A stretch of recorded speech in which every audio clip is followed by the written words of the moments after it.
Diamond in the Rough, written by Jen Turano, narrated by Andrea Ems. Chapter 1. New York City, November 1885.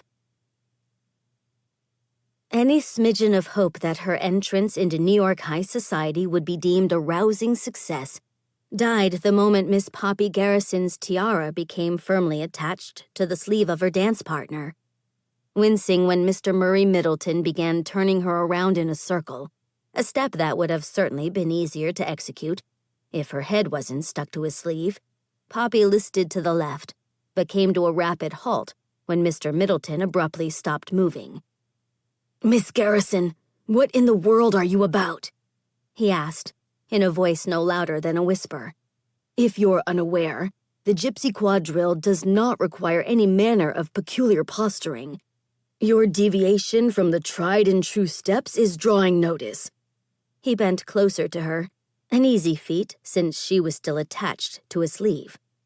"I realize you're not overly familiar with the ways of the New York 400, but take it from someone in the know. It's not quite the thing to diverge from the expected steps. That could very well see you excluded from the smart set forever."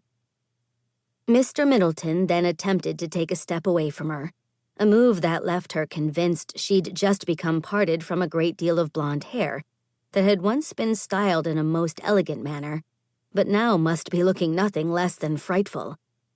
"I'm not posturing," she managed to whisper back, even though she felt the distinct urge to release a howl of pain, since her head was now stinging dreadfully. "I'm stuck." "Stuck?"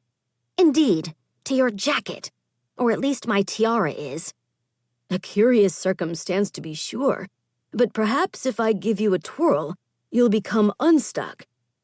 Before Poppy could utter a single protest to what was certainly a horrible idea, Mr. Middleton surged into motion, giving her a very enthusiastic twirl. Fire raced over her scalp as the tiara was yanked from her head, taking numerous strands of her hair with it in the process, even as the tiara remained firmly attached to Mr. Middleton's sleeve. Then, for some unfathomable reason, Mr. Middleton gave her another twirl, sending her careening away from him and into the crowd of guests assembled on the edge of the dance floor located on the top floor of Delmonico's. Mr. McAllister swung his attention to Mr. Middleton, who was still trying to tug the tiara in question from his sleeve. Mr. McAllister snapped his attention back to Poppy. "How is it possible your tiara became attached to Mr. Middleton's sleeve in the first place?"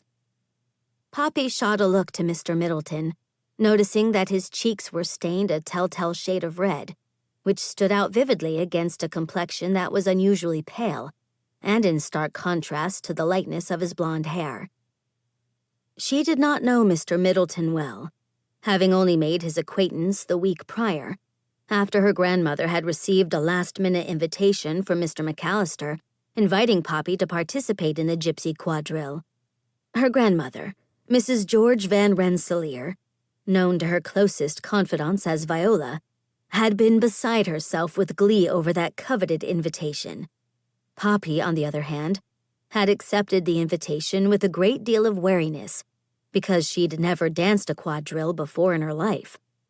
That wariness had only increased after she'd been shown the intricate steps of the dance at the family circle dancing class practice session.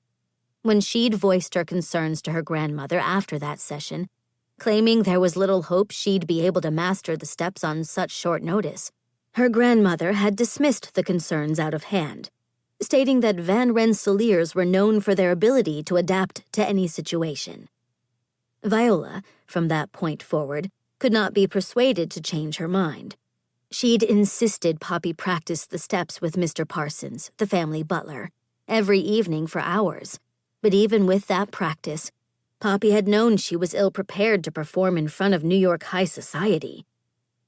She had a feeling her dance partner, Mr. Murray Middleton, had come to that very same conclusion, and must now be bemoaning that his original dance partner, Miss Susan Wells, had turned an ankle a week and a half before.